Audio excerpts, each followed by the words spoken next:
سے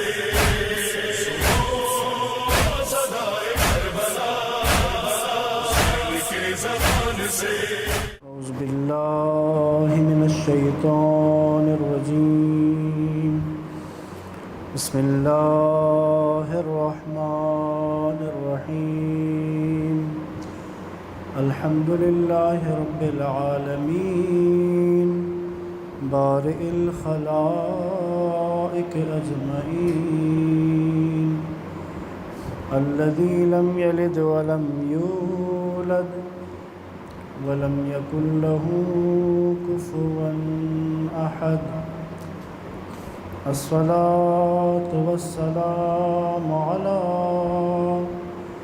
أشرف الأنبياء والمرسلين حبيبنا وحبيب إله العالمين الذي سمي في السماء أحمد وفي الأرضين بأبي القاسم محمد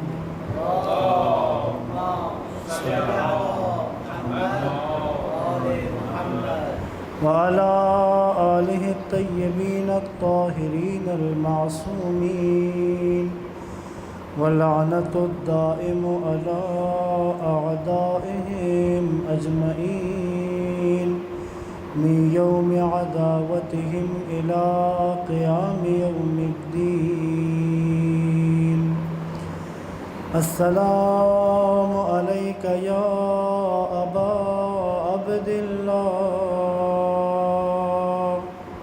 وعلى الأرواح التي حلت بفنائك عليك مني سلام الله أبدا ما بقيت وبقي الليل والنهار ولا جعله الله آخر العهد مني لزيارتكم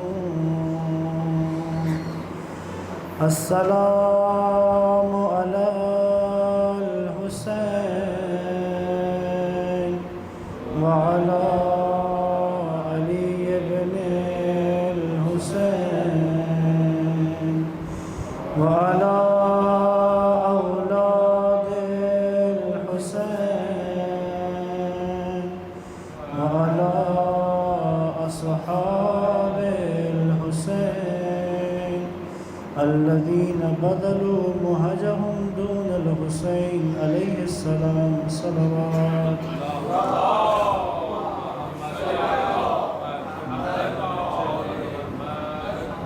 سب سے پہلے بارگاہ رب العزت میں دست بدعا ہیں کہ خدا ہماری اس عبادت کو اپنی بارگاہ میں قبول فرمائیں، ہمیں اس عزاداری کا بہترین اجر عنایت فرمائیں، سید الشہداء کے حقیقی عزاداروں میں شمار فرمائیں، سید الشہداء کے قیام کے مقصد کو سمجھنے اور اسی کو اپنا مقصد حیات بنانے کی توفیق عطا فرمائیں، اور بانیان مجالس جنہوں نے ان مجلسوں کا انعقاد کیا اور اس انعقاد میں جس نے بھی تعاون کیا ہے، کوششیں کی ہیں، خدا ان سب کی کاوشوں کو اپنی بارگاہ میں قبول فرمائیں، سیدہ کائنات ہم سب سے اس پرسے کو قبول فرمائیں، اور یہ پرسہ بروز حشر ہمارے لیے توشہ آخرت بنے۔ قبولیت دعا و مجلس کے لیے درود پڑھیں محمد و آل محمد۔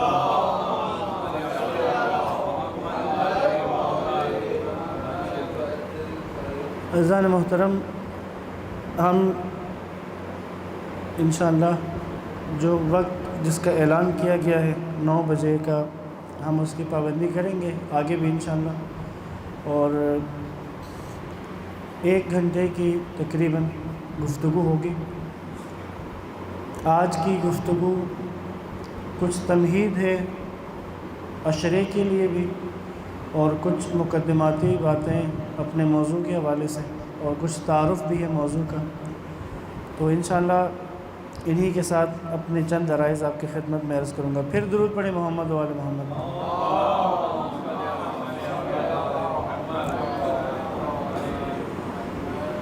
مکتب اہل بیت کہ جو حکومتی سطح پہ حکومتی مشینری کو استعمال کرتے ہوئے اس دنیا سے مٹانے کی کوششیں تاریخ میں جاری رہی۔ بنو امیہ نے اپنے 95 سال جو حکومت کی، اس حکومت میں اس حد تک مکتب اہل بیت کو مٹانے کی کوششیں تھیں کہ جمعے کے خطبوں میں نعوذ باللہ مولائے متقیان پر سب و شتم کیا جاتا تھا۔ ممبروں سے مولائے متقیان کے اوپر سب و شتم کرتے تھے۔ علی ظاہر تو اس وقت ایسا لگ رہا تھا کہ دبانے میں کامیاب ہو گئے مکتب اہل بیت کو۔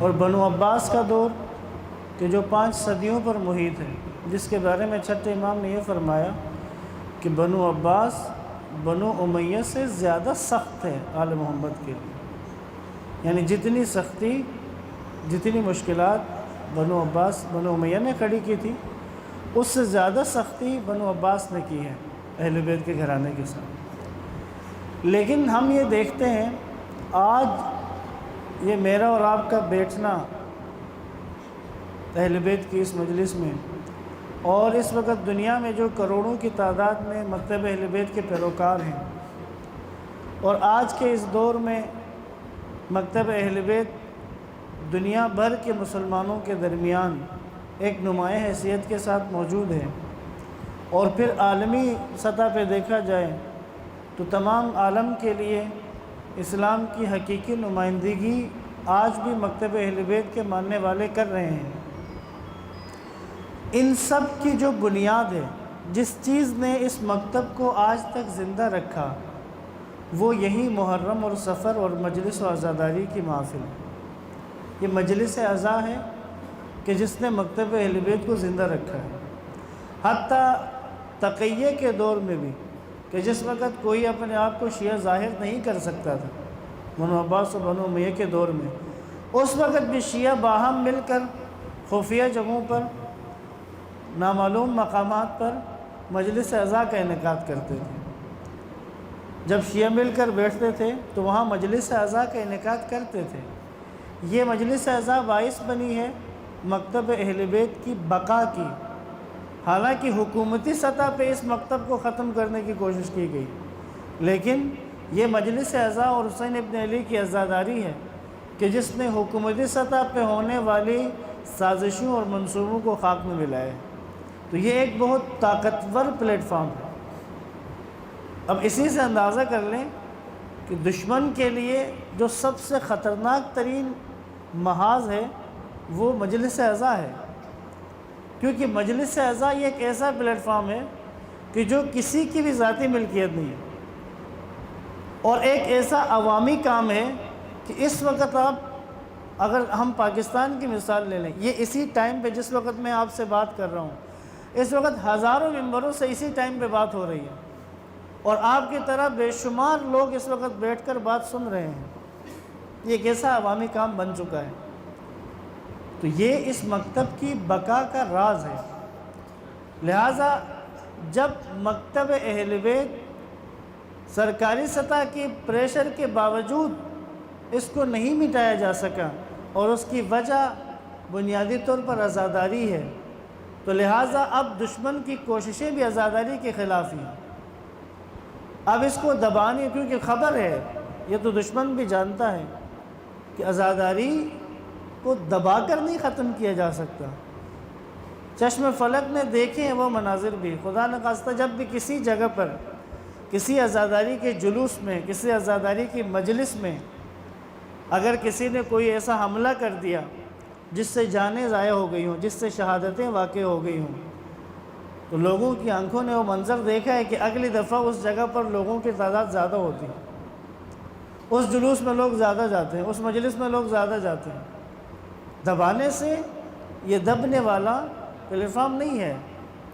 لہٰذا کوشش کیا ہے دشمن کی کہ جب دبانے سے نہیں دبایا جا سکتا تو پھر کوشش کی جائے کہ اس کی سمت جو ہے اس کو خراب کیا جائے، اس کو رخ کو موڑا جائے، اور اس رخ موڑنے کے کام میں ظاہر ہے کہ استعمار کے اپنے اس کے ذرائع ہیں، اس کے ریسورسز ہیں، اس کے انداز ہیں، اور بقول امام خمینی کے برطانیہ اس کام میں ماہر ہے۔ برطانیہ کو امام خمینی نے استعمار پیر کہا ہے، بوڑھا استعمار، کیونکہ بوڑھے کا دماغ زیادہ چلتا ہے۔ لہٰذا امریکہ نے، عالمی استعمار نے شیعوں کی ذمہ داری برطانیہ کو دی ہوئی ہے۔ امریکہ نے شیعوں کی ذمہ داری نہیں لی ہے خود، کہا شیعوں کے اندر سے جو مسائل پیدا کرنے ہیں تو اس کے لیے بوڑھا دماغ چاہیے، وہ برطانیہ کا کام ہے۔ تو رہبر معظم نے جو واضح بات کی کہ نہ ہمیں MI6 کا شیعہ قبول ہے اور نہ ہی CIA کا سنی قبول ہے، یہ آج کے دور میں اس مجلس اعضاء کا اس کی سمت کو، اس کے رخ کو بگاڑنے کی کوشش کی جاتی ہے، اس کو ہدف سے ہٹانے کی کوشش کی جا رہی ہے۔ مجلس روکتے نہیں ہے، مجلس کو دبایا نہیں جا رہا، پابندی نہیں لگا رہے، اب کوشش یہ کی جا رہی ہے کہ رخ تبدیل کیا جائے۔ یعنی کیا کرنے کی کوشش کر رہے ہیں کہ یہ مجلس اعضاء مکتب اہل بیت کی بقا کا باعث نہ بنے، اس کے علاوہ سب کچھ ہو۔ یہ مجلس اعضاء حقیقی دشمنوں کے چہرے سے نقاب نہ اٹھائے، باقی سب کچھ ہو۔ یہ مجلس اعضاء اہل بیت کے خوبصورت ترین مطالب کو، تعلیمات کو دنیا کے سامنے نہ لائے، باقی سب کچھ ہو۔ یہ کوششیں جاری ہیں، لیکن انشاءاللہ یہ شہدائے کربلا کا پاک لہو ہے، اور اس مجلس کی بنیاد انتہائی پاک ترین ہستیوں نے رکھی ہے۔ بانی مجلس اعضاء جناب ثانی زہرا ہیں، کہ جنہوں نے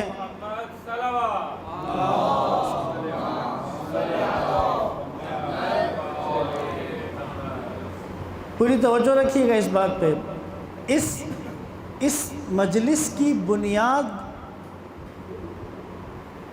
بندے ہاتھوں کے ساتھ حسین کی بہن نے شام میں یزید کی حکومت کے دوران اس کی بنیاد رکھی ہے، اور کسی بھی الہی کام کی بنیاد رکھنے والا جتنا پاکیزہ ہوتا ہے اس کا کام اتنا ہی بڑھتا چلا جاتا ہے، اس کا کام سال بہ سال، دن بہ دن، ہفتہ بہ ہفتہ، مہینہ بہ مہینہ مضبوط سے مضبوط تر ہوتا جاتا ہے، پھیلتا جاتا ہے۔ بس یہ یقین ہے میرا، جس کا اظہار آپ کے سامنے کر رہا ہوں، جس طرح بنو عباس اور بنو امیہ کی حکومتیں مکتب اہل بیت کو دبانے کی کوشش میں خود خاک میں مل کر نابود ہو چکے ہیں، اسی طرح آج کے یہ استعمار بھی، خواہ وہ برطانیہ ہو یا امریکہ ہو، وہ جو عزاداری کی سمت کو تبدیل کرنے کی کوششوں میں لگے ہوئے ہیں، یہ بھی اسی طرح ہی نابود ہو جائیں گے، یہ بھی اسی طرح اپنے مقصد میں ناکام و نامراد ہو جائیں گے، اور عزاداری دن بہ دن انشاءاللہ تعالی، سال بہ سال اپنے مقصد کے قریب آتی جائے گی۔ اور آج الحمدللہ یہ آپ کے لیے اچھی خبر بھی ہے کہ پاکستان کے اندر بھی ہم وہ مناظر دیکھ رہے ہیں کہ جہاں پر لوگ مجبوراً بھی، بعض لوگ نہ چاہتے ہوئے بھی اس خواہش کا اظہار کر رہے ہیں کہ عزاداری کو کسی مقصد کے تحت ہونا چاہیے۔ ہمیں بہت خوشی ہوئی چنیوٹ میں ایک جگہ جہاں آج تک کسی معقول عالم دین کو نہیں پڑھایا گیا، 3 نسلیں گزری ہیں، پر دادا نہیں پڑھایا، دادا نہیں پڑھایا، اب جو باپ ہے اس نے بھی نہیں پڑھایا، اس کا جو بیٹا ہے ابھی جوان، اس نے اس سال کسی بھی ایسے شخص کو وہاں مجلس کے لیے مدعو کرنے سے اپنے باپ کو روک دیا کہ جو وہاں آ کر عموماً خرافات کی باتیں کیا کرتے ہیں، اور اس دفعہ وہاں پر ایک عالم دین کو بلا کر وہاں مجلس پڑھائی جا رہی ہے۔ اور یہ ہمارے لیے بالکل ایسا کبھی سوچا بھی نہیں تھا ہم نے کہ اس جگہ پر کوئی عالم دین، اور وہ بھی کہ جس کی شہرت انقلابی اور حزب اللہی ہونا ہے، ایسے کسی عالم دین کو وہاں بلایا جائے گا، ایسا ہم نے سوچا بھی نہیں تھا، لیکن ہماری آنکھوں نے یہ منظر دیکھا ہے۔ اور انشاءاللہ آپ سب، ہم سب، اور یہ جو ہمارے بچے یہاں پر ہیں، یہ اپنے آگے کے جوان ہوتے ہوتے یہ اس منظر کو دیکھیں گے کہ پاکستان کے طول و عرض میں آزاداری کی تمام محافل آزاداری کے حقیقی مقصد کو پورا کرتے ہوئے نظر آئیں گے انشاءاللہ۔ درود پڑھیں محمد و آل محمد پر۔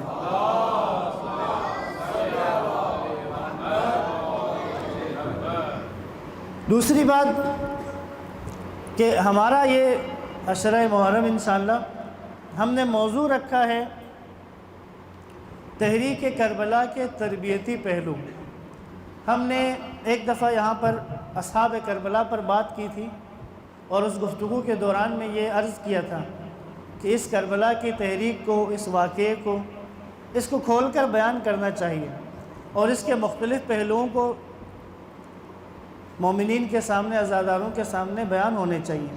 تو اس سال ہم نے اسی خواہش اور کوشش کے پیش نظر تربیت کے موضوع کو مختص کیا ہے، اور تربیت کا موضوع انشاءاللہ اس عشرے میں ہم بیان کریں گے، اور اس میں تعلیمات قرآن و اہل بیت کے ضمن میں اور واقعہ کربلا سے ہی الہام لیتے ہوئے تربیت کے مختلف پہلوؤں پر آپ سے انشاءاللہ بات ہوگی۔ پھر درود پڑھیں محمد و آل محمد پر۔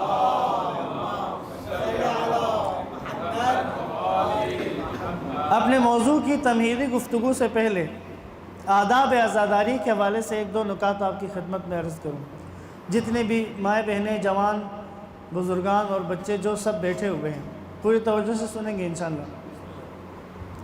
اگر ہم عزاداری کے آداب کا کچھ لحاظ کر لیں، کچھ آداب ہیں بندی کریں، تو ہم اس عشرے کو، بالخصوص یہ جو پہلے 10 دن ہیں، اس میں ہم بہت کچھ حاصل کر سکتے ہیں۔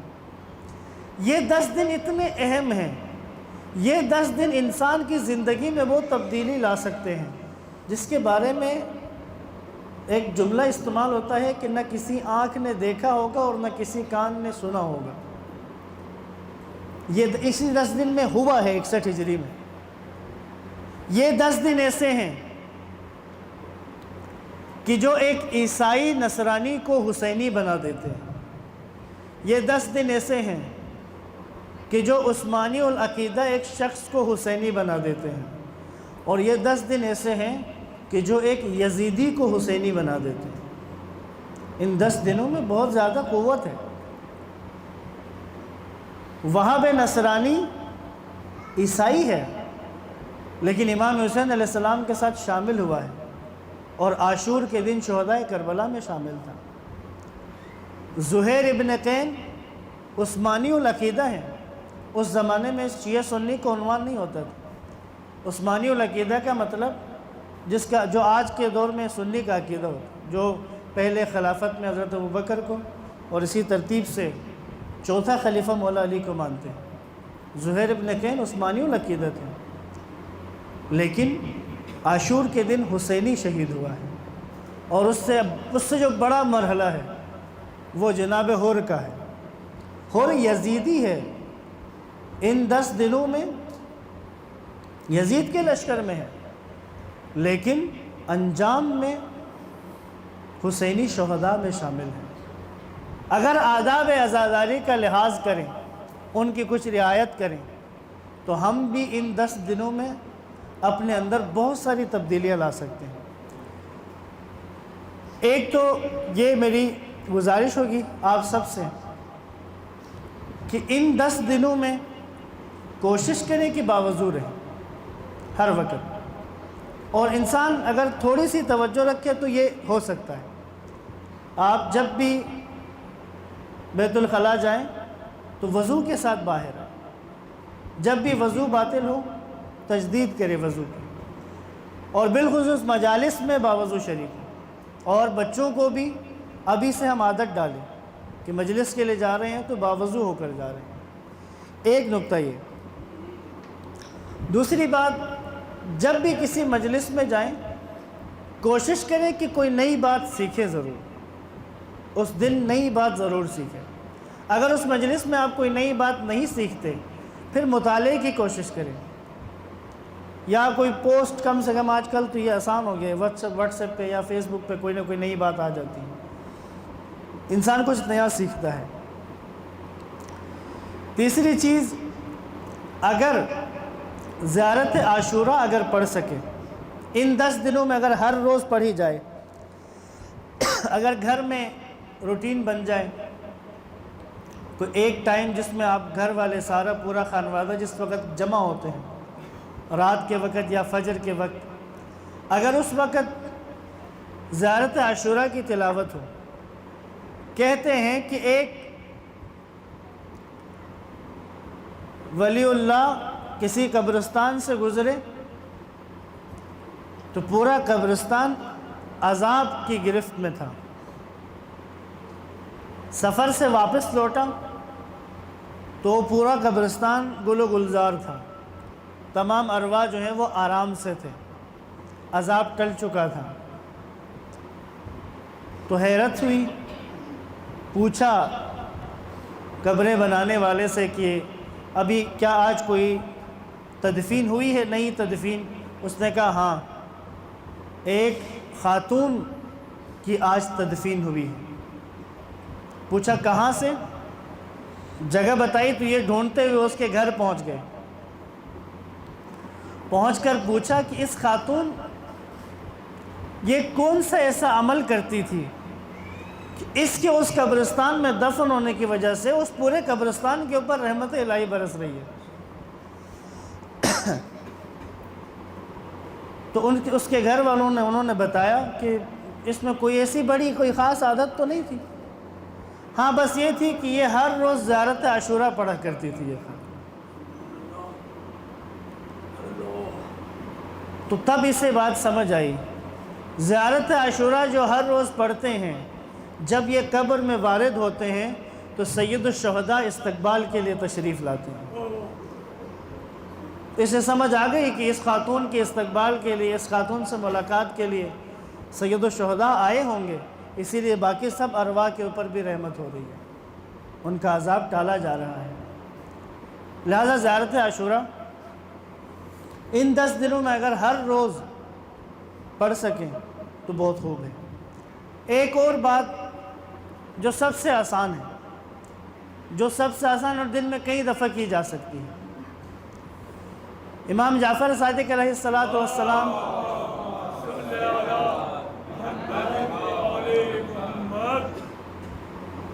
امام نے ایک صحابی امام سے ملنے آیا، امام نے اس سے پوچھا کیا تم ہر روز سید الشہداء کے قبر کی زیارت کرتے ہو؟ اس نے کہا مولا میرا گھر بہت دور ہے، میں جا نہیں سکتا ہر روز۔ امام نے پھر سوال کیا کیا تم ہر ہفتے سید الشہداء کی قبر کی زیارت کرتے ہو؟ اس نے کہا میں ہر ہفتے نہیں جا سکتا۔ امام نے کہا تم کیسے سنگ دل ہو کہ جو سید الشہداء کی زیارت نہیں کرتے؟ یہ پریشان ہو گیا۔ تو امام نے اس سے کہا تم ایسا کرو، اپنے گھر کی چھت پہ جاؤ یا کسی بھی کھلی جگہ پر، اور کربلا کی طرف رخ کر کے کہو صلی اللہ علیہ یا ابا عبداللہ، صلی اللہ علیہ یا ابا عبداللہ، صلی اللہ علیہ یا ابا عبداللہ۔ 3 دفعہ تم صلی اللہ علیہ یا ابا عبداللہ کہو تو یہ 3 دفعہ صلی اللہ علیہ یا ابا عبداللہ کہنا ایسا ہی ہے کہ جیسے تم نے کربلا جا کر حسین ابن علی کی قبر مطہر کی زیارت کی۔ تو ان 10 دنوں میں ہر روز کسی جگہ ایک دفعہ اپنے دل کو حاضر کر کے حسین ابن علی کی قبر مطہر کی طرف 3 دفعہ یہ کہہ دیں صلی اللہ علیہ یا ابا عبداللہ، کہ اے ابا عبداللہ آپ پر خدا کا درود و سلام ہو۔ 3 دفعہ صلی اللہ علیہ یا ابا عبداللہ کہیں۔ کربلا کی زیارت کا اجر ملے گا اس میں۔ اور اگر ان 10 دنوں سے الہام لیتے ہوئے اگر یہ عادت بن جائے ہماری کہ ہر روز 3 دفعہ یہ جملہ کہا کریں، تو پھر بقول امام جعفر صادق علیہ السلام کہ تم ہر روز سید الشہداء کی زیارت کے لیے جاتے ہو۔ درود پڑھیں محمد و آل محمد پر۔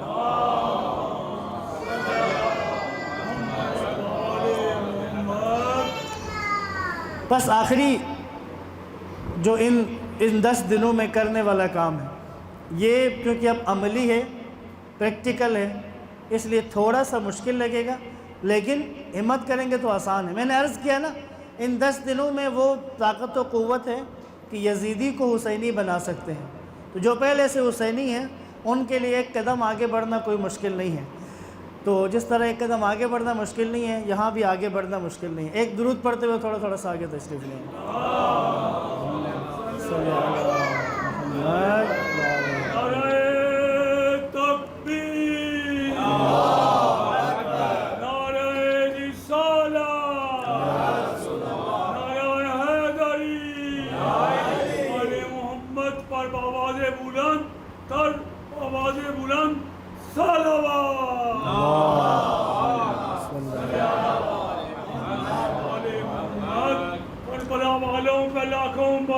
کروڑوں درودوں آواز بلند صلوات۔ مومنین مومنات کسے تو سلامتی کے لیے آواز بلند صلوات۔ اس مجلس کی قبولیت کے لیے آواز بلند صلوات۔ صلی علی محمد۔ بس 2 کام، ایک اپنانا ہے اور ایک کو چھوڑنا، یہ 2 کام ان 10 دنوں میں کوشش کریں، اور اس کے بعد چہلم تک اس کی پریکٹس کرنی ہے، اس کے بعد وہ آپ کے وجود کا حصہ بن جائے گا۔ اپنے وجود میں سے ہمارے اندر ظاہر بہت ساری خامیاں ہیں، بہت سارے عیب ہیں، بہت سارے نقائص ہیں۔ ان 10 دنوں میں، آج پہلی محرم ہے، آج کی رات میں ہم یہ عہد کریں، ایک خامی اپنی چن لیں، ہم بالخصوص اپنی وہ خامی چنیں کہ جس کا نقصان دوسروں کو ہوتا۔ یہ میری تاکید، اپنے اندر میں سے اس خامی کو تلاش کریں کہ جس کا نقصان دوسروں کو زیادہ ہوتا ہے۔ گھر والوں کو نقصان ہوتا ہے، فیملی کو، بیوی کو ہوتا ہے، بچوں کو ہوتا ہے، دوستوں کو ہوتا ہے، کولیگز کو ہوتا ہے۔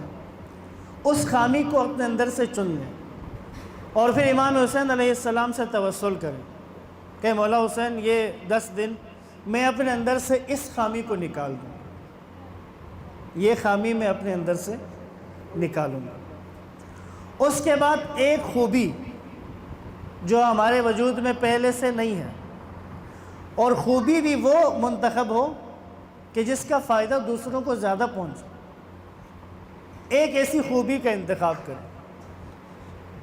اپنے وجود میں سے ایک خامی کی کمی اور ایک خوبی کا اضافہ، ان 10 دنوں میں اس کے لیے کوشش شروع کریں، اور بس اس پہ امام حسین علیہ السلام سے کمٹمنٹ ہے ہماری کہ مولا یہ خامی میں اپنے اندر سے نکال رہا ہوں اور یہ خوبی اپنے اندر داخل کر رہا ہوں۔ چہلم امام حسین تک اس کی پریکٹس کرنی ہے، دل نہ چاہے تب بھی کرنا ہے۔ مثال کے طور پہ اگر گھر میں گھر والوں کے ساتھ اچھا سلوک نہیں کرتے، غصہ کرتے ہیں، ہر وقت منہ لٹکائے ہوئے رہتے ہیں خدا نخواستہ، یا گھر والے تنگ ہیں آپ سے، آپ کے غصے کی وجہ سے، آپ کے منہ بنانے کی وجہ سے۔ وہ خاتون خانہ نے کہا ہے نا کہ صاحب کو چائے تک بنانی نہیں آتی، منہ بنا لیتے ہیں۔ منہ بنانے کی عادت جو بھی عادت ہے، یا چھوٹی سی بات پر زیادہ غصہ کرنے کی، چھوٹی سی بات پر جتنا غصہ بنتا تھا اس سے زیادہ کر رہے ہیں۔ اگر یہ خامی اپنے اندر ہے تو آج رات سید الشہداء سے توسل کریں، کہیں 3 دفعہ صلی اللہ علیہ یا ابا عبداللہ، اور کہیں اے ابا عبداللہ میں آپ کی محبت میں اپنی اس خامی کو ترک کروں گا آج کے بعد۔ اس کے بعد پابند رہنا ہے، اس کے بعد پابند رہنا ہے۔ کسی ہمارے استاد کہتے تھے پابند رہنا ہے، کیونکہ امام حسین سے وعدہ کیا ہے، ادھر وعدہ توڑے گے تو یاد رکھو ان کے پاس حضرت عباس بھی ہیں، وعدہ توڑ کے پھر کہاں جاؤ گے؟ تو یہ وعدہ یقین کریں، اگر ان 10 دنوں میں تھوڑی سی کوشش چاہیے، کیونکہ زمان کا اثر ہوتا ہے، زمان کا اثر ہوتا ہے۔ ایک وقت وہ ہوتا ہے کہ جب ارد گرد دائیں بائیں ہر طرف گناہ کی آوازیں، اونچی آواز میں گانوں کی آوازیں، گالیوں کی آوازیں، وہ ساری فضا میں موجود ہوتی ہیں۔ یہ 10 دن وہ ہیں کہ جہاں فضا میں فقط حسین حسین کی صدائیں موجود ہوتی ہیں، تو فضا سازگار ہے، بس تھوڑی سی توجہ اور تھوڑی سی محنت چاہیے۔ عام دنوں میں آپ کو اس خامی کو دور کرنے کے لیے بہت زیادہ زور لگانا پڑے گا، لیکن ان 10 دنوں میں آسان ہے۔ ان 10 دنوں میں اس عادت کو، اس خامی کو اپنے سے دور کریں، ایک خوبی کو اپنا لیں، ایک خوبی کو اپنا لیں اور چہلم تک پریکٹس کریں۔ اگر دل نہ بھی چاہے تو کوشش کریں، کل یعمل علی شاکلتہ، مزاج میں شامل کر لیں، اپنی شکل بنا لیں۔ دل نہ بھی چاہے تو شکل بنا لیں۔ غصہ آ رہا ہے، زبردستی مسکرائیں۔ اگر یہ ہم نے کر لیا تو یقین کریں یہ وہ عمل ہوگا کہ جس سے روح حسین ہم سے شاد ہوگی۔ یہ وہ عمل ہوگا، آج ایک جملہ پڑھا کہ امام زمان اس وقت اپنے جد حسین کے غم میں ان کا دل غمگین ہے، بس کسی شیعہ کو زیب نہیں دیتا کہ ان دنوں میں امام زمان کو اپنے گناہوں کی وجہ سے غمگین کروائے، ان کو سید الشہداء کا غم کرنے دے۔ بس یہ 10 دن عزیزان محترم، خواہران عزیز، اگر یہ کام کر لیا تو انشاءاللہ تعالی یہ اس کام کے ساتھ، اس عمل کے ساتھ جب ہمارا آنسو نکلے گا امام حسین علیہ السلام کے غم میں، تو یہ وہ آنسو ہوگا جو سیدہ اپنے رومال میں جمع کریں گے، پھر یہی وہ آنسو ہوگا کہ جو بروز حشر کام آنے والا ہے۔ لہٰذا یہ 10 دن اہم ہیں زندگی کو بدلنے کے لیے، خامیوں کو دور کرنے کے لیے اور خوبیوں کو اپنانے کے لیے۔ درود پڑھیں محمد و آل محمد۔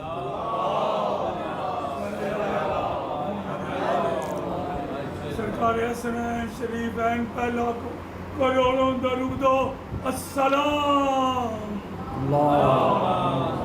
صلی اللہ محمد۔ جس موضوع پہ ہم نے بات کرنی ہے انشاءاللہ تربیت کا موضوع ہے، اور زیادہ تر جو ہماری بات ہوگی وہ والدین اور اولاد کی تربیت پہ ہوگی، اور کچھ حصہ ہم نے انشاءاللہ جس میں جو مختلف زندگی کے طبقات ہیں، جیسے خود بزرگ ہیں ان کی تربیت، جوانوں کی تربیت، اسی طرح کارکنان کی تربیت، جو گھر میں کام کرنے والے افراد ہیں ان کی تربیت، اس کے اوپر بھی انشاءاللہ 1 یا 2 مجالس ہماری اس عنوان پر بھی ہوں گی، لیکن زیادہ تر جو ہماری بات ہوگی وہ والدین اور اولاد کی تربیت کے بارے میں ہوگی۔ اور اس سلسلے میں جو مجالس ہیں وہ انشاءاللہ مراحل تربیت پر ہماری کچھ بات ہونی ہے کہ تربیت کے سٹیپس کون کون سے ہیں، کن کن سٹیپس کے حساب سے تربیت کے مراحل جو اللہ کے رسول نے بیان کیے تھے اسی کو ہم مرکز بنا کر بات کریں گے۔ اسی طرح تربیت کے راستے میں جو مشکلات ہیں، اگر تربیت بچوں کی کرنا چاہیں تو اس کے لیے مشکلات کون کون سی درپیش ہوتی ہیں، اور ان مشکلات کا حل پھر اہل بیت کی تعلیمات کے مطابق کیا ہے۔ اسی طرح ایک موضوع ہمارا غالباً 1 آدھ مجلس ہماری اس موضوع پر وہ ہے موجودہ جو تعلیمی نظام ہے اس کے مثبت اور منفی اثرات، تربیت کے لیے معاون کتنا ثابت ہو رہا ہے موجودہ نظام تعلیم، اور تربیت کے لیے وہ رکاوٹ کتنا بن رہا ہے، اس پر بھی بات ہوگی۔ اور جدید ٹیکنالوجیز کی جو تباہ کاریاں ہیں، اس وقت سب سے زیادہ ایک مسئلہ جو بنا ہوا ہے کہ آج ہم جدید ٹیکنالوجی سے ہم اپنے بچوں کو دور بھی نہیں رکھ سکتے اور قریب بھی نہیں رکھ سکتے۔ یہ ایک ایسا نوالا بن چکا ہے جو نہ اگل سکتے ہیں نہ نگل سکتے ہیں، بیچ میں پھنسا ہوا ہے۔ اس پر بھی ہم انشاءاللہ کوشش کریں گے کہ بات کریں اور اس کو حل کرنے کی کوشش کریں گے۔ اور ان تمام کے لیے ہم نے جو عنوان رکھا ہے کہ تعلیمات قرآن و اہل بیت کی روشنی میں ان تمام مسائل کا حل اور آج کے دور پر تطبیق کرتے ہوئے بیان کرنے کی ہم کوشش کریں گے۔ موضوع ریلیٹڈ ہے ہر عمر کے ہر طبقے کے افراد کے ساتھ، بچوں سے بھی ریلیٹڈ ہے، کیونکہ انہی بچوں نے آگے جوان بننا، انہوں نے آگے اگلی نسل یہی ہے۔ ماؤں سے بہت زیادہ ریلیٹڈ ہے، اور سب سے زیادہ ریلیٹڈ باپ سے ہے، جتنے بھی والد یہاں پر آئیں گے۔ عموماً ذہن میں آتا ہے جب بھی تربیت کہیں تو کہتے ہیں ماں کی ذمہ داری، اور یہ کام ایسے ہوتا نہیں ہے، یہ جب تک کہ باپ مکمل طور پر اس کے اندر شامل نہ ہو۔ اور گزارش ہوگی آپ سے بھی، مزید بھی ان کپلز کو بالخصوص جن کی ابھی نئی شادی ہوئی ہو، ان کو ضرور اس مجلس میں، اس عشرے میں دعوت دیں، تاکہ ہم جو نئے شادی شدہ ہمارے جوڑے ہوں گے ان کو ہم کوشش کریں کہ ابھی سے ہی بنیاد ان کی درست بیٹھے اور آگے وہ تربیت اولاد کے لیے پہلے سے آمادہ ہو جائیں۔ تو لہٰذا جو بھی نئے شادی شدگان ہوں گے آپ کے آس پاس، ان کو ضرور دعوت دیں کہ اس عشرے میں شامل ہوں، تاکہ تربیت اولاد کے حوالے سے معصومین کے فرامین اور اپنے دور کے مطابق ان کی تربیت کر کے ہم ان کو ایک اچھا انسان بنا سکیں۔ درود پڑھیں محمد و آل محمد پر۔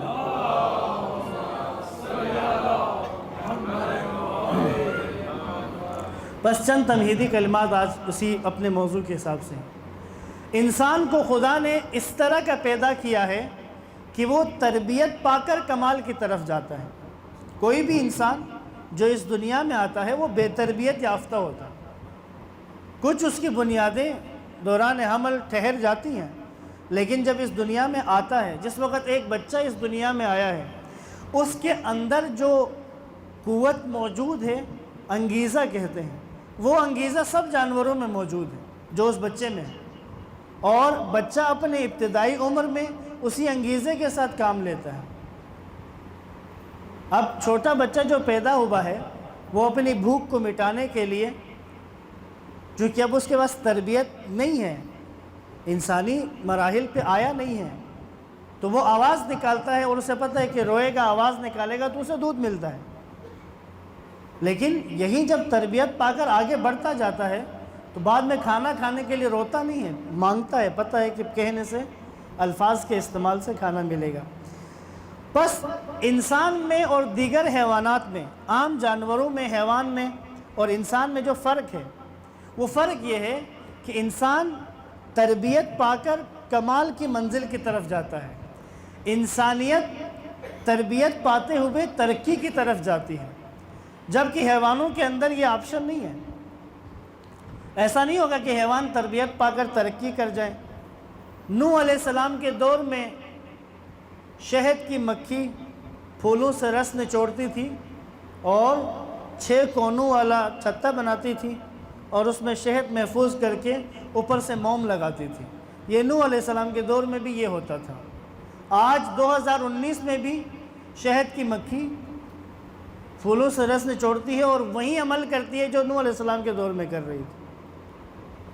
ایسا نہیں ہے کہ شہد کی مکھی نے اس سے آج تک ترقی کر لی ہے، اس نے ترقی یافتہ ہو گئی ہے، اب وہ شہد کے بجائے جوس بناتی ہے، ایسا کچھ نہیں ہے، وہ وہی کام کر رہی ہے۔ انسان کو خدا نے اس طرح کا بنایا ہے کہ پیدا تو بشر ہوتا ہے، پیدا عالم حیوانات میں ہوتا ہے، یہ جنس میں حیوان ہے، لیکن خدا نے اس کے اندر وہ صلاحیت رکھی ہے کہ یہ تربیت پا کر جبریل سے آگے چلا جاتا ہے، یہ تربیت پا کر فرشتوں سے آگے کے مقام پہ پہنچ جاتا ہے۔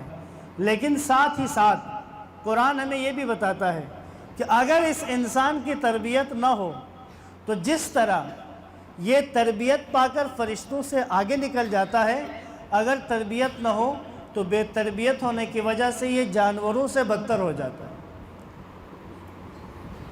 جس نے امام حسین علیہ السلام کا سر مبارک جدا کیا، بظاہراً وہ بھی ایک انسان تھا، 2 پیروں پہ چلنے والا، 2 آنکھیں، کان، جسمانی حیثیت سے ایک انسان، لیکن وہ جانوروں سے بدتر تھا از نظر قرآن. تو پس تربیت انسان کو کمال کی طرف لے کے جاتی ہے. آج صرف ایک اشتباہ کی اصلاح کرنا چاہوں گا، جو ایک اشتباہ موجود ہے. اب تربیت کی عمر گزر چکی ہے، یہ عموماً رائج ہے.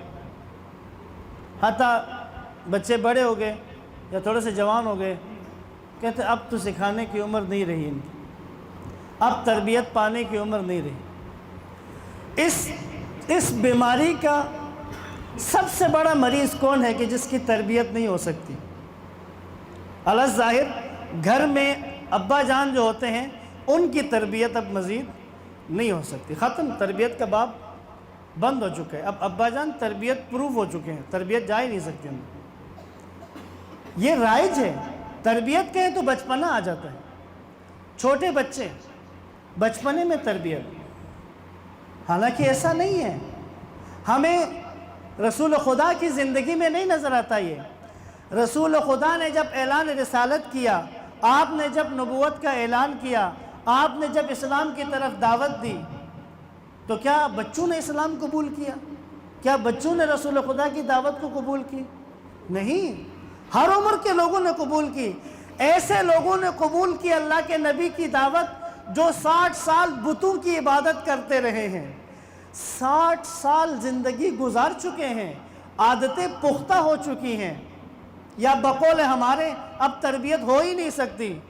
لیکن ہم دیکھتے ہیں کہ وہی لوگ اللہ کے رسول پہ جب ایمان لاتے ہیں تو ایمان لانے کے بعد ان کی زندگی بدل جاتی ہے، 180 ڈگری تک چینج ہو گئے. بھئی اگر تربیت کے لیے عمر کی قید ہے تو ان 40 50 سال 60 سال 70 سال کے بوڑھوں کا کیا کریں گے کہ جو بدل گئے، جنہوں نے اپنے آپ کو بدلا، جنہوں نے تربیت پائی رسول خدا کے ہاتھوں.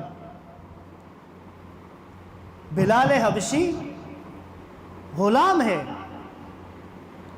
اور بچہ نہیں ہے، جوان ہے، بڑی عمر کا ہے.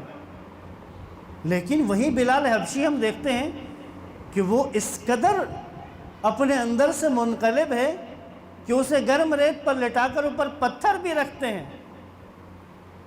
کہ خدا وہ انکار کر دو توحید کا، تو اس پتھر کے زور کے ساتھ اس کی زبان سے لمبے جملے نہیں نکل سکے، تو وہ ایک ہی لفظ بار بار کہتا تھا، احد احد احد، ایک خدا، یکتا خدا. بس تھوڑے سے ماحول کی ضرورت تھی جو بلال کے لیے فراہم ہو گیا تھا. بلال کو اس ماحول کا، یاد رکھیں اسلام قبول کرنے سے پہلے بلال حبشی کے لیے رسول خدا نے وہ ماحول فراہم کر دیا تھا. کیا ہوا؟ ایک دن بلال، سردیوں کا موسم، اس کے آقا نے اسے جو کوٹنے پہ لگایا. اب دوپہر کا وقت تھا، جو کوٹ رہا تھا، ٹھنڈ تھی، موسم سردی کا تھا، تو ذرا دھوپ کی تپش محسوس ہوئی، سردیوں کی نرم دھوپ کی، آنکھ لگ گئی، سو گیا. کچھ دیر بعد اس کا آقا گزرا، دیکھا بلال سو رہا ہے، پاؤں مار کے ٹھڈا مار کے اسے جگایا اور کہا تمہیں جو کوٹنے کے لیے بٹھایا تھا، تم تو سو رہے ہو، آرام کر رہے ہو، اب تمہاری سزا یہ ہے کہ ساری رات تم جو کوٹو گے باہر بیٹھ کر. اس زمانے میں غلاموں کی ظاہری نشانی یہ ہوتی تھی کہ قمیص نہیں ہوتی تھی ان کی، بدن ناف سے اوپر بدن ننگا ہوتا تھا. اب بلال کو کہا کہ تم نے رات بھر جو کوٹنا ہے. اب رات ظاہر ٹھنڈ زیادہ ہے، لیکن آقا اب وہ رات کو جو کوٹ رہا ہے. بلال نے آہٹ سنی، کوئی بندہ اس کے پاس آیا، آ کر کہا اتنی رات کو جو کیوں کوٹ رہے ہو؟ اس نے کہا غلام ہوں اور میرے آقا نے کہا ہے اگر نہیں کوٹوں گا تو مارے گا مجھے. تو جو پوچھنے آیا تھا وہ چلا گیا. کچھ دیر بعد جب وہ واپس آئے تو ہاتھ میں دودھ، گرم دودھ کا ایک پیالہ اور ایک لحاف. بلال کو دودھ دیا، کہا یہ گرم دودھ ہے پی لو، اور بلال کو لحاف اوڑا دیا. لحاف اوڑا ہے، گرم دودھ پیا تو لحاف نے بھی کچھ گرمی دی تھی، اوپر سے گرم دودھ پی لیا تو نیند آ گئی، سو گیا، خراٹے مار کے سو گیا. کب اٹھا ہے؟ جب سورج کی کرنوں نے اس کی آنکھوں میں روشنی پڑی، سورج کی کرنوں کی، ہڑبڑا کے اٹھ پڑا، دیکھا کہ دن نکل آیا ہے، گھبرایا کہ اب میرے آقا نے تو مجھے چھوڑنا نہیں ہے، لیکن دیکھا تو وہ شخص جو کوٹ کے گیا تھا اس کے ساتھ، اب حیران ہوا، جانتا نہیں تھا، اندھیرے میں پہچان نہیں سکا، لحاف جو تھا وہ اوڑا ہوا تھا، لحاف لے کے گیا لوگوں کے پاس، یہ جانتے ہو یہ لحاف کس کا ہے؟ چوتھے پانچویں بندے کے پاس جا کے کسی نے کہا ہاں ہاں یہ محمد کا ہے، عبداللہ کے بیٹے محمد کا لحاف ہے، دوڑ کے گیا ہے، دروازے سرکار پہ دستک دی ہے، سرکار باہر آئے ہیں، ہاتھوں کے بوسے دیے ہیں، آنکھوں سے لگا کے کہا ہے مجھ غلام پر مکے میں اور کسی کو رحم نہیں آتا، لیکن آپ نے مجھ غلام پر بھی رحم کیا ہے۔ یہ انداز تھا جو بلال کے دل کے اندر موجود تھا۔ جب اس ہستی نے کہا کہ خدا کے سوا کوئی خدا نہیں ہے، تو بلال کے دل نے گواہی دی کہ جب محمد مصطفیٰ کہہ رہے ہیں کہ ایک خدا ہے باقی کوئی خدا نہیں ہے، تو بلال کے دل نے گواہی دی، اور ایسی گواہی دی کہ تپتی دوپہر میں تپتی ہوئی ریت پر لٹا دیتے ہیں، اوپر پتھر رکھتے ہیں، پھر بھی احد احد کہتا ہے۔ اتنا پختہ ایمان۔ کہنے کا مقصد یہ ہے کہ تربیت کے لیے عمر کی قید نہیں ہے، ہو سکتی ہے تربیت، ہاں یہ میں اس بات کو تو قبول کرتے ہیں، آئیڈیل عمر وہ آغاز ہے، انسان کی پیدائش ہے، بلکہ پیدائش سے بھی پہلے کا مرحلہ ہے، وہ آئیڈیل ہے، کیا خوب ہے کہ ایسا ہو، لیکن اگر ایسا نہیں ہوا ہے تو کوئی بھی انسان تربیت پروف نہیں ہوتا، گھس جائے گی تربیت، جگہ ہے، گنجائش ہے۔ ابو ذر غفاری بلال سے بڑی عمر کے ہیں، بنو غفار سے آئے ہیں، کس قبیلے سے آئے ہیں؟ وہ قبیلہ مشہور ہے قافلے لوٹنے میں، یعنی رستے سے جو قافلے جاتے ہیں ان کو لوٹنے والا قبیلہ ہے وہ، اور بدو عرب ہیں جو دیہاتوں والے، اس کا ایک فرد ابو ذر ہے، وہ سرکار کے پاس آتا ہے تو وہ ایسا بن جاتا ہے کہ رسول خدا کہتے ہیں اگر روئے زمین پر کہا جائے کہ صرف ایک انسان سچا ہے تو وہ ابو ذر ہوگا، کہا اگر ایک ہی سچا ہے تو وہ ابو ذر ہوگا۔ اور ایمان کے 10 درجے، اللہ کے نبی نے کہا ایمان کے 10 درجے ہیں جن میں سے 9 پر ابو ذر فائز ہے۔ ابو ذر کیا بچہ تھا جب سرکار کے پاس آیا تو؟ نا، بڑی عمر کے تھے، پختہ تھے، جوان تھے، آئے اور بدلے۔ لہٰذا آپ میں سے جو جوان بیٹھے ہیں، جو بزرگ بیٹھے ہیں، یاد رکھیں تربیت عمر کی قید نہیں ہے، تربیت صرف ماحول کی قید میں ہے۔ کچھ ماحول چاہیے، ایک اچھا مربی چاہیے، کچھ اچھے جملے چاہیے، کچھ اچھا انداز چاہیے، بدل سکتا ہے ہر کوئی۔ اگر مربی حسین جیسا ہو تو یزید کے جرنیل کو بھی تبدیل کروا دیتا ہے۔ حر جرنیل ہے نا یزید کے لشکر کا، بچہ تو نہیں ہے، تو پختہ عمر جرنیل کی پوسٹ پہ ہے، لیکن اگر حسین ابن علی مربی ہو، کیا کیا تھا امام حسین نے؟ بس حر کے دماغ میں یہ ڈال دیا تھا، حر بھولنا مت کہ میں فاطمہ کا بیٹا ہوں، یہ ڈال دیا تھا حر کے دماغ میں۔ جب حر نے مہار پکڑی ہے نا، سید الشہداء کے ذوالجناح کی مہار پکڑی، امام نے ایک دفعہ کہا تیری ماں تیرے غم میں روئے، جو ہی یہ کہا تو حر نے کہا اے حسین، اس پورے عرب میں اگر آپ کے علاوہ کسی نے بھی مجھے یہ کہا ہوتا تو میں بھی اس کو جواب دیتا، لیکن آپ تو فاطمہ کے بیٹے ہیں، اور فاطمہ کے نام پر میں سوائے سر جھکانے کے اور کچھ نہیں کر سکتا۔ یہ جو جملہ تھا نا حر کے لیے تھا، نہیں بھولا حر کہ حسین فرزند فاطمہ ہے، اور یہی ایک جملہ حر کو یزید کے لشکر سے نکال کر امام کے قدموں میں لے کے آیا۔ پس عزیزان محترم، یہ گزارش ہے ان سب افراد سے کہ جو تربیت کے بارے میں یہ سوچ رہے ہیں کہ تربیت بچپنے میں ہی ہو سکتی ہے، اس کے بعد نہیں ہو سکتی، نہ ہو سکتی ہے۔ اللہ کے نبی نے بھی کی ہے اور ائمہ نے اپنے دور میں تمام ادوار میں بڑی عمر کے افراد کو تبدیل کیا ہے۔ اسماعیل کا بدل جانا، اسماعیل شراب پیتا ہے، شرابی ہے، شرابی ہے، شیعہ، چھٹے امام کے دور کا ہے، خاندان ابو طالب میں سے ہے، شراب کی لت لگی ہے، اور چھٹے امام کو امام نہیں مانتا تھا، چھٹے امام کی امامت کا قائل نہیں تھا۔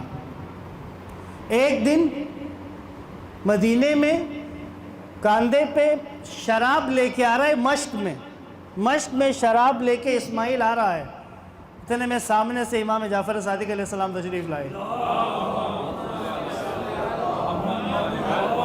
سامنا ہوا امام سے، سامنا ہوا تو سلام کیا اس نے، اسماعیل نے سلام، امام نے سلام کا جواب دیا اور کہا اسماعیل مشق میں کیا ہے، مشق میں کیا ہے، اب امام ہیں، کیسے بتائے کہ مشق میں شراب ہے؟ گھبرا گیا، لیکن اپنی وہ عزت نفس بچانے کے لیے کہا دودھ ہے، مشق میں دودھ ہے۔ امام نے اپنا ہاتھ آگے کر دیا، کہا میرے ہاتھ میں تھوڑا سا دودھ ڈال دو۔ اب اس کے لیے کیفیت مشکل ہو گئی، اس کے لیے کہنا تو تھا لیکن کیا ڈال دوں اس پاکیزہ ہاتھ کے اوپر شراب ڈال دوں، لیکن وہ اپنی عزت نفس اس کو بچانے کے لیے مشق کا تسمہ کھول کے امام کے ہاتھ پہ انڈیلا، جب اس نے انڈیلا تو مشق میں سے دودھ ہی نکلا ہے۔ جب دودھ نکلنے لگا اسماعیل کی آنکھیں حیرت سے پھٹنے لگی، تو امام جعفر صادق علیہ السلام نے کہا اسماعیل تمہارا امام کون ہے؟ تو اسماعیل کہتا ہے میرا امام وہ ہے جس نے میری عزت بچانے کے لیے شراب کو دودھ میں تبدیل کر دیا۔ بدلہ ہے نا، گرا قدموں میں امام کے اور کہا اے مولا دنیا اور آخرت میں آپ ہی میرے امام ہیں، میں آپ کا ہی پیروکار ہوں آج کے بعد۔ یعنی وہ ایک خاص ماحول، وہ ایک خاص فضا، وہ مربی کے ساتھ ایک خاص مقام، ایک خاص ڈائلاگ، وہ بدل دیتا ہے انسان کو، انسان تبدیل ہو سکتا ہے۔ بس اپنے لیے تربیت کے دروازے بند نہ کریں۔ تمام آپ سب سے گزارش یہ ہے، ماؤں سے، بہنوں سے، بڑوں سے، بزرگوں سے، جوانوں سے، تربیت فقط بچوں کی نہیں، ہر عمر کے انسان کی تربیت ہوتی ہے۔ ہم انشاءاللہ اپنے اس عشرے میں اپنے موضوع کو آہستہ آہستہ کھولتے ہوئے ان اہداف کے اوپر بات کریں گے انشاءاللہ۔ آغاز محرم ہے، آج پہلی محرم، عزاخانے سج گئے ہیں، حسین ابن علی کو پرسہ دینے کے لیے عزادار جمع ہو چکے ہیں، گریہ کرنے کے لیے آمادہ ہیں۔ آغا پناہیان کا ایک جملہ ہے کہ محرم کہ یہ پہلے 10 دن بالخصوص یہ وہ دن ہوتے ہیں کہ جہاں عزادار رونے کے لیے آمادہ ہوتا ہے۔ ہم صرف عزادار کو ایک توجہ دلاتے ہیں، بس جو ہی اس کی توجہ کربلا کی طرف جاتی ہے اس کے آنسو نکل آتے ہیں۔ مدینہ میں جب بھی قمری مہینہ شروع ہوتا تھا، چاند دیکھنے کے لیے لوگ مغرب کی طرف آسمان کو دیکھا کرتے تھے، لیکن محرم کا چاند دیکھنے کے لیے لوگ مغرب کی طرف آسمان کو نہیں دیکھتے تھے، سب لوگ امام جعفر صادق کے گھر کی طرف دیکھتے تھے، کیونکہ سب کو پتہ تھا کہ جو ہی محرم کا چاند نظر آتا ہے امام جعفر صادق کے گھر سے گریے کی آواز بلند ہوتی ہے، وہاں مرد و خواتین کے رونے کی صدائیں بلند ہوتی ہیں۔ ان بلند رونے کی صداؤں کو سن کر مدینے والے ایک دوسرے سے کہتے تھے لگتا ہے محرم کا چاند نظر آ گیا، اہل بیت کے گھر سے رونے کی آوازیں بلند ہو رہی ہیں۔ عزاداروں، بس وہی دن شروع ہو چکے ہیں، یہ وہی دن ہے۔ آج محرم کی پہلی مجلس، پہلا دن، وہ دن شروع ہو چکے ہیں کہ جن دنوں کے آغاز میں بقی کے قبرستان سے ایک بی بی اٹھتی ہے جن کا ایک ہاتھ پہلو پر ہوتا ہے، دوسرے ہاتھ میں رومال لے کر دنیا کے عزاخانوں کی طرف آتی ہیں اور آ کر کہتی ہیں میرے حسین پر رونے والے آ رہے ہیں، ان کے آنسوؤں کو اس رومال میں چھپاؤں گی، بروز حشر ان کی شفاعت کے لیے یہ آنسو کام آئیں گے۔ پس عزادارو، مدینے سے امام حسین کا وداع پڑھنے کے لیے بس ایک جملہ اور عرض کرنا ہے۔ جب امام حسین علیہ السلام نے تیاری کروائی، سب کو کہا کہ آمادہ ہو جاؤ،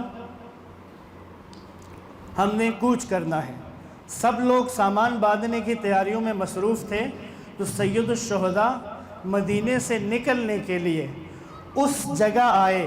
رسول اللہ جب مدینے سے نکلنا چاہتے تھے تو سب سے آخر میں جناب زہرا کے گھر آیا کرتے تھے۔ آج حسین ابن علی جب مدینے سے جانے لگے تو سب سے آخر میں ماں زہرا کی قبر پر آئے، آ کر خود کو قبر پر گرایا، دونوں ہاتھوں سے قبر کو یوں آغوش میں لیا جیسے بچپن میں زہرا کی باہوں میں جا کر حسین سمایا کرتے تھے، اور آواز دی، کہا اماں جان آپ کا حسین اب مدینے سے جا رہا ہے، ماں آپ کا حسین اب مدینے سے جا رہا ہے لیکن لوٹ کر کبھی واپس نہیں آئے گا۔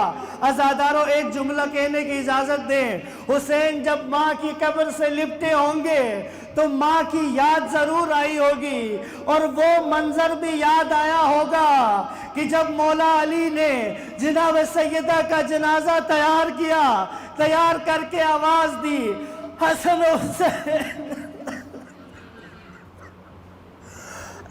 آواز دی، کہا بچوں آؤ اپنی ماں کے جنازے سے ودا ہو جاؤ، اپنی ماں کے جنازے کو آخری دفعہ دیکھ لو۔ امام حسن تشریف لائے، ماں کا دیدار کیا، جناب زینب ام کلثوم آئی، آ کر ماں کا دیدار کیا، حسین دور کھڑے ہیں، قریب نہیں آئے۔ مولا نے کہا حسین کیا ماں کا دیدار نہیں کرو گے؟ امام حسین نے کہا بابا ایک سوال کا جواب دیں۔ کہا پوچھو۔ کہا کیا میری ماں مریم سے زیادہ رتبہ نہیں رکھتی؟ کہا کیوں نہیں؟ کہا کیا میں عیسیٰ سے زیادہ رتبہ نہیں رکھتا؟ کہا کیوں نہیں؟ کہا جب مریم مرنے کے بعد بھی عیسیٰ کے لیے ہاتھ پھیلا سکتی ہے تو میری ماں میرے لیے ہاتھ کیوں نہیں؟ کہتے ہیں کہ زہرا کے کفن کے بند کھلے، ندا آئی حسین آ کر ماں کے گلے لگ جا، تیرا گریہ زہرا سے وزن نہیں ہو سکتا۔